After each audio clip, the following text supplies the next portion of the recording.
Hello दोस्तों, welcome to Pradeep study अड्डा। दोस्तों, आज हम लोग यहाँ पर देखने वाले हैं यूपी ट्रिपल एससी पेट एग्जाम 2022 में साइंस यानी विज्ञान से आने वाले वेरी मोस्ट इम्पॉर्टेंट क्वेश्चन है। आज आपको यहाँ पर साइंस में ऐसा कुछ देखने को मिलने वाला है जो आपने शायद कभी नहीं देखा होगा।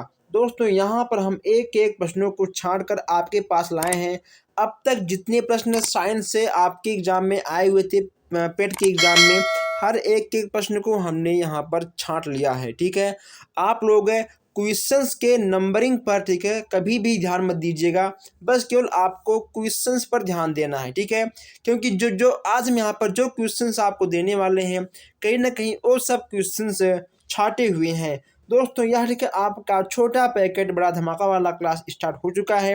अगर आप सारे क्लास को कंटिन्यू ले रहे थे तो कहीं ना कहीं इस बार आपका 100% रिजल्ट है अच्छा ही आएगा। अगर आपने सभी क्लास अभी तक नहीं लिए हैं, डिस्क्रिप्शन में आपको सभी क्लास का लिंक मिल जाएगा। आप जाकर हर क्लास को देख सकते हो। अभी कहीं ना कहीं आपके पास थोड़ा सा टाइम बाकी है। तो आइए हम लोग चलते हैं सीधा अपने आज की क्लास की ओर। जो हमारे भाई बहन नए हैं, अभी तक चैनल को सब्सक्राइब नहीं किए हैं, सब्सक्राइब कर लें ताकि कोई भी क्लास, कोई भी अपडेट आपसे मिस ना हो। आइए हम लोग देखते हैं आज का पहला प्रश्न। देखिए दोस्तों, यहाँ पे ठीक है, आज का पहला प्रश्न आपसे पूछा गया है कि लिफ्ट के अंदर के आदमी का भार अधिक कब होता है? जब लिफ्ट ऊपर जाता है, नीचे जाता है, या फिर स्वतंत्र रूप से गिरता है। ऊपर जाते समय लिफ्ट का वेग कम हो जाता है। इसमें से आपका क्या होगा? ओके दोस्तों, इसमें आपको बताना है। अगर आपने कभी भी लिफ्ट का यूज़ किया होगा तो कहीं ना कहीं आप खुद एक बार फील कर सकते हो कि लिफ्ट ऊपर जाने पर आपका अधिक भार लगता है या फिर नीचे आने पर। बहुत ही दोस्तों सिंपल सा प्रश्न है। जब लिफ्ट ऊपर जाएगा तब कहीं ना कहीं आपका भार अधिक हो जाता है। नीचे दोस्तों आने पे ठीक है, कोई भार का एहसास नहीं होता है। इसमें आपका ए वाला बिल्कुल सही हो जाएगा। यहाँ पे हम हर प्रश्नों को छांट छांट कर आपके पास लेकर आए हैं। नेक्स्ट यहाँ पर देखिए, नेक्स्ट यहाँ आपसे कहा गया है कि जब कोई जब कोई तरंग किसी दर्पण में परिवर्तित होती है तो परिवर्तन आता है। इसमें दोस्तों क्या परिवर्तन आएगा? आयाम में आएगा, आवृत्ति में आएगा, तरंग दैर्घ्य में आएगा, या फिर वेग में आएगा? जब कोई तरंग अपने दर्पण में परावर्तित होती है तो कौन सा परिवर्तन आपको देखने को मिल जाता है? अगर दोस्तों हम इसके आंसर की बात करें तो इसमें ठीक है, आपका ए वाला बिल्कुल सही हो जाएगा। क्या होगा? इसमें आपका आयाम यानी आपका ए वाला बिल्कुल सही हो जाएगा। नेक्स्ट यहाँ पे आपको देखने को मिल रहा है 71 प्रश्न। 71 आपसे कहा जा रहा है यहाँ पर कि निम्नलिखित में से कौन सी राशि सदिश राशि है? विद्युत धारा, भार, ताप, या फिर चाल। 71 की बात करते हैं। इसमें आपका क्या होगा? इसमें आपका भार बिल्कुल सही हो जाएगा। क्या होगा? इसमें आपका भार बिल्कुल सही हो जाएगा। दाब की बीमा है, दाब की बीमा, यहाँ से भी प्रश्न आपके एग्जाम में बन जाते हैं। दाब की बीमा आपका क्या होगा? ml-1 t-2, ठीक है, ml-1 t-2 आपका डी वाला बिल्कुल सही हो जाएगा। हर क्वेश्चंस को आपको ध्यान से देखते हुए, नए क्वेश्चंस को नोट करते हुए, इस क्लास को शेयर करते हुए और चैनल को सब्सक्राइब करते हुए आपको आगे बढ़ना है। निम्न में से किसके कारण आकाश नीला दिखाई देता है? अगर हम आपसे एक क्वेश्चन और पूछें कि अगर आप चंद्रमा से आकाश को देखते हो तो आपको कैसा दिखेगा? अगर आप चंद्रमा से आकाश को देखते हो तो आपको किस तरह दिखेगा? सफ़ेद, नीला, काला, या फिर लाल? चारों में से आपको एक प्रश्न का जवाब कमेंट बॉक्स में देना है। मुझे आपके उत्तर का इंतज़ार रहेगा कमेंट बॉक्स में। अगर हम दोस्तों की बात करें इसके आंसर की, इसमें आपका सी वाला बिल्कुल सही हो जाएगा। कहीं ना कहीं आपसे वाट और बोल्ट से भी क्वेश्चंस आपके एग्जाम में आ जाते हैं। 1000 वाट 200 वोल्ट वाली एक विद्युत प्रेस की तापन कुंडली का प्रतिरोध क्या होगा? 20 ओम होगा, 40 ओम, 80, या फिर 200 ओम होगा? इसमें आपका क्या होगा? 74 की बात हम यहाँ कर रहे हैं। इसमें आपका क्या होगा? इसका होगा सही आंसर आपका 40 ओम। ठीक है, यहाँ देखिए, अब यहाँ पे कहीं ना कहीं आपसे एसआई मात्रक, एसआई इकाई, एसआई से भी क्वेश्चंस आपके एग्जाम में बन जाते हैं। सांता की एसआई इकाई क्या होगी? सांता की तो एसआई इकाई आपकी क्या होगा? 75 की बात हम कहाँ यहाँ पर कर रहे हैं। 75 में आपका ए वाला बिल्कुल सही हो जाएगा। कास्टिक सोडा, अब यहाँ पे कास्टिक सोडा की बात यहाँ पे आपसे किया जा रहा है। कास्टिक सोडा विलयन किसका शोषण करेगा? CO की, CO2 की, N2 की या फिर O2 की? कास्टिक सोडा और शोषण की बात यहाँ पर की जा रही है। 76 की बात करें, 76 में आपका CO2 बिल्कुल सही हो जाएगा। जस्ट यहाँ पे आपका है कि निम्न में से कौन सबसे अधिक वाष्पीय है, वाष्पशील है? वो सबसे अधिक वाष्पशील आपका कौन सा होगा? 77 की बात करें, इसमें दोस्तों ठीक है आपका CH3OCH3 आपका ठीक है हो जाएगा। CH3OCH3 आपका बिल्कुल सही हो जाएगा। चलिए आगे बढ़ते हैं। नेक्स्ट यहाँ पे आपका है परनाइट्रिक अम्ल का सूत्र क्या है? परनाइट्रिक अम्ल का सूत्र आपका क्या है? 78 में यहाँ पूछा गया है। इसमें आपका होगा HNO4। क्या होगा? HNO4 आपका बिल्कुल सही हो जाएगा। XCO3 अणु की आकृति क्या है? XeO3 अणु की आकृति क्या है? 79 की बात हम यहाँ करते हैं। इसमें आपका क्या होगा? इसमें आपका पिरामिडल आपका बिल्कुल सही हो जाएगा। ठीक है, इसमें आपका डी वाला, इसमें आपका बी वाला बिल्कुल सही हो जाएगा। एल्कीन, एल्कीन का समान सूत्र क्या है? एल्कीन का समान सूत्र आपका क्या है? यहाँ पे आपको इसका जवाब देना होगा। अगर हम इसके आंसर की बात करें, इसमें आपका CnH2n आपका हो जाएगा। ठीक है, CnH2n आपका बिल्कुल सही हो जाएगा। दोस्तों आइए हम लोग देखते हैं नेक्स्ट क्वेश्चन से। नेक्स्ट यहाँ पूछा गया आपसे कि रुधिर में श्वेत रुधिर कणिकाओं की अत्यधिक मात्रा में उपस्थिति को रोग विज्ञान किस नाम से जाना जाता है? ओके, तो अगर मान लो कहीं ना कहीं किसी के बीच तो शरीर में श्वेत रुधिर में कणिकाएं अधिक हो जाती हैं तो विज्ञान उसे किस रोग के नाम से जानता है, ये यहाँ पे आपको बताना है। इसमें दोस्तों ठीक है आपका बी वाला बिल्कुल सही हो जाएगा। ठीक है, इसमें आपका बी वाला बिल्कुल सही हो जाएगा। जब विकृत कार्य करना बंद कर दे, ठीक है, जब विकृत कार्य करना बंद कर दे तो निम्न में से कौन सा पदार्थ जमा हो जाता है? वसा, प्रोटीन, शर्करा या फिर नाइट्रोजनिक अपशिष्ट पदार्थ? इसमें आपका क्या होगा? 88 की बात करें, इसमें भी ठीक है आपका डी वाला बिल्कुल सही हो जाएगा। आइए आगे बढ़ते हैं। स्तनधारियों की लार में कौन सी एंजाइम होती है? स्तनधारियों की लार में कौन सी एंजाइम होती है? आप लोग एक बात यहाँ और जान लीजिए कि जब हम लोग खाना खाते हैं, चबाते हैं, अगर उसमें लार ना लगे तो हम सबका भोजन पचे हैं। ठीक है, वही दोस्तों लार होता है, जो एंजाइम उसमें होते हैं वही सब जाकर हम कहीं ना कहीं हमारे भोजन को पचाने में बहुत बड़ा योगदान देते हैं। तो स्तनधारियों की लार में कौन सी एंजाइम होती है, ये यहाँ पे आपको बताना है। तो इसमें ठीक है दोस्तों आपका टायलिन बिल्कुल सही हो जाएगा। ठीक है, टायलिन आपका बिल्कुल सही हो जाएगा। नारियल का खाने योग्य भाग कौन सा होता है? नारियल का खाने योग्य भाग आपका कौन सा होता है, इसमें आपको बताना है। अगर दोस्तों इसके आंसर की बात करें, इसमें ठीक है आपका बी वाला बिल्कुल सही हो जाएगा। ओके दोस्तों, जो बीज का भाग होता है, ठीक है, जो जिसको आप लोग गरी के नाम से जानते हैं, वही वाला भाग हम सबको कहीं ना कहीं खाने के योग्य मिल जाता है।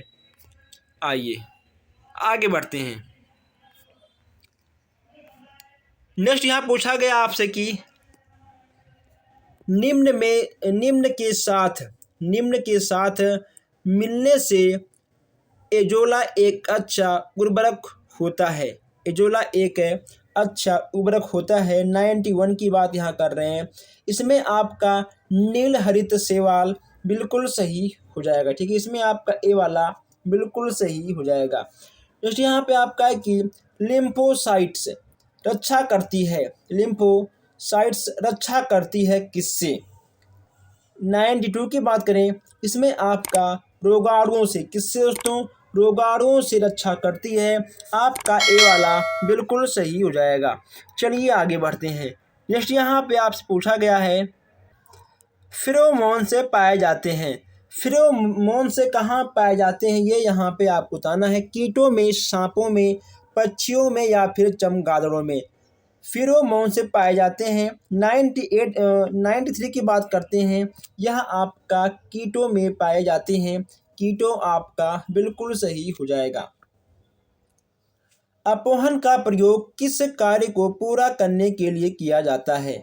अपहरण का प्रयोग किस कार्य को पूरा करने के लिए किया जाता है? फेफड़े, हृदय, यकृत या फिर गुर्दा। इसमें आपका गुर्दे में, ठीक है दोस्तों, गुर्दे में आपका इसका काम होता है। आपका डी वाला बिल्कुल सही हो जाएगा।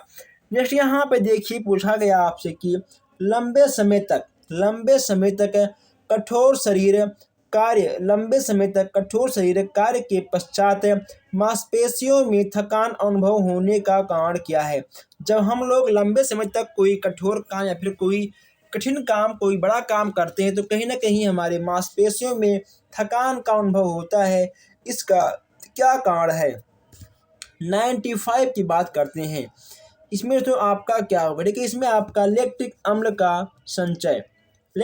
का संचय का कारण हो जाता है। जिसको थकान नहीं लगती है कहीं ना कहीं उनके भी अंदर बीमारियां आपको देखने को मिल जाती हैं। थकान लगना कहीं ना कहीं यह एक प्रकार का बहुत ही अच्छी, मतलब कि यह प्रकार कहीं ना कहीं एक अच्छी बात है।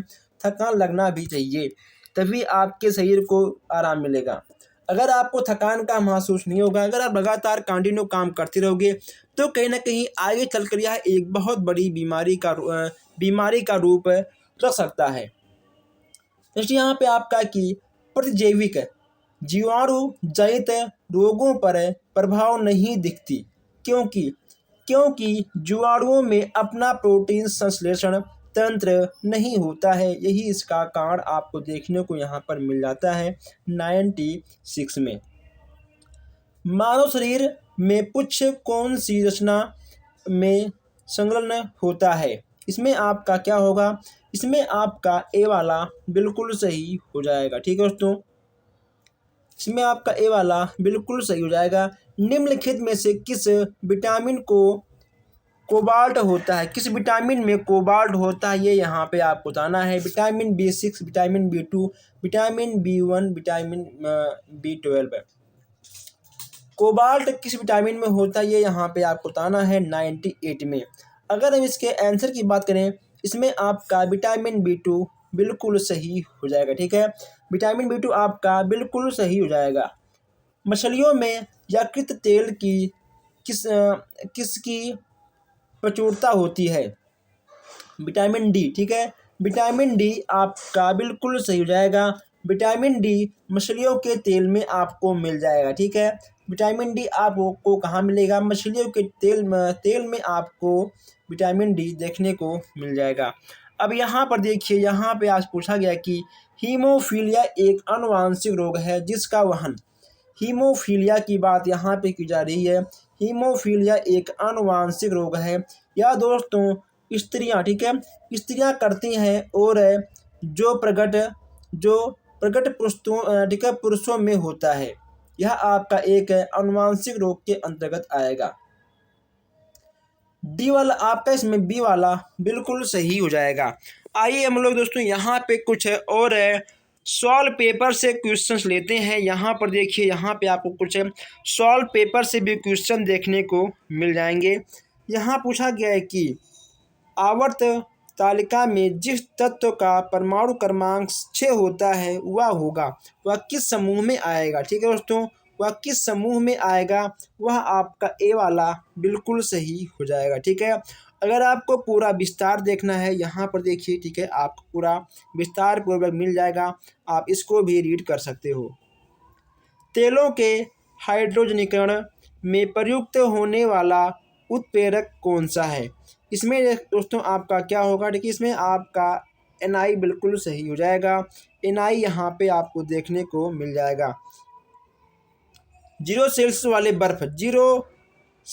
वाले बर्फ के एक टुकड़े को 0 सेल्सियस ताप वाले गर्म जल में डालने पर बर्फ का टुकड़ा क्या होगा?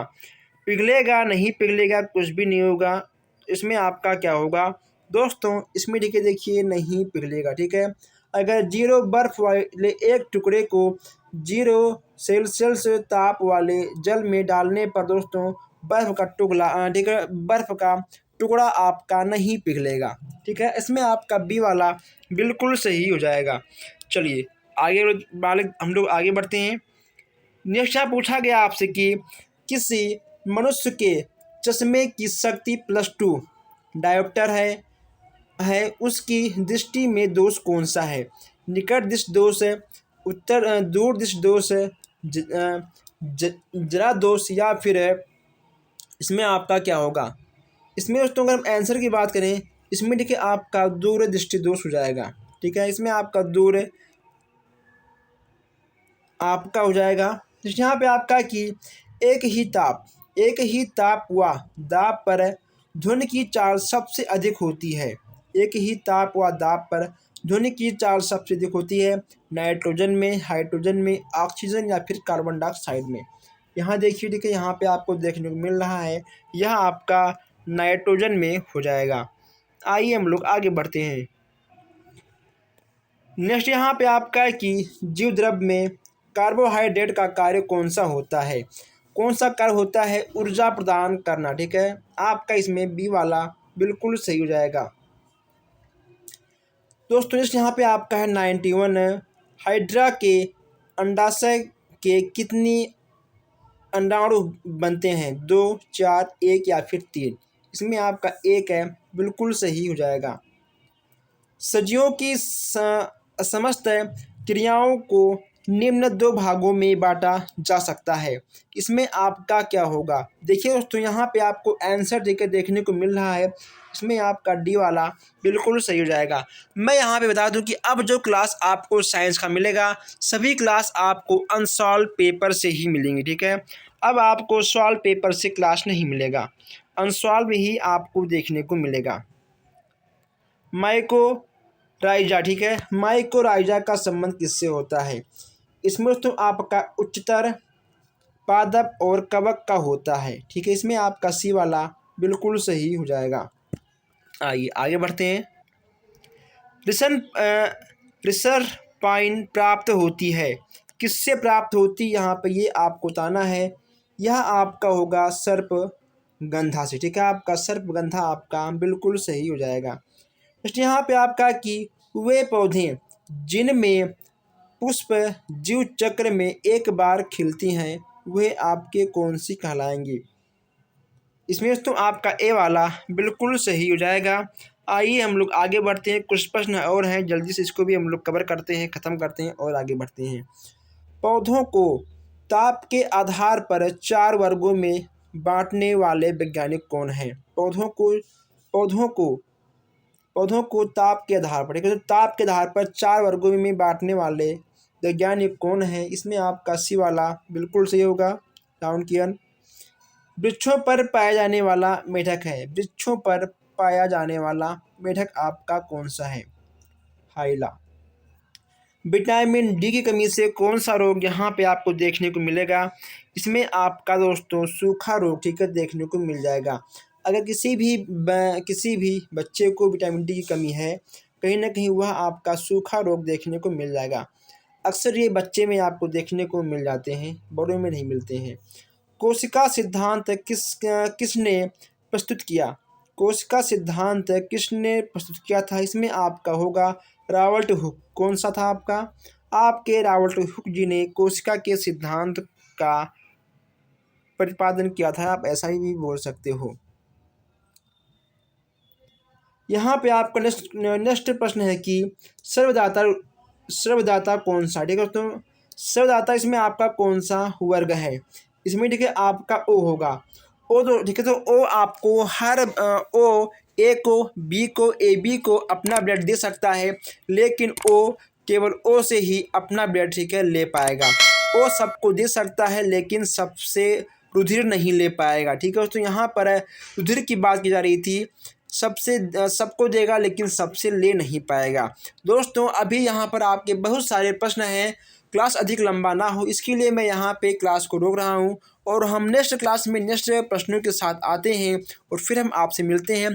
प्लीज़ आप लोग इस अपडेट को, इस प्रैक्टिस सेट को, इस क्वेश्चंस को, इस क्लास को अपने दोस्तों तक शेयर करिएगा कि हाँ सब लोग जान जाएं कि हाँ यहाँ पे क्लास स्टार्ट हो चुका है। हम मिलते हैं आपसे बहुत जल्द ही नए क्लास में। धन्यवाद।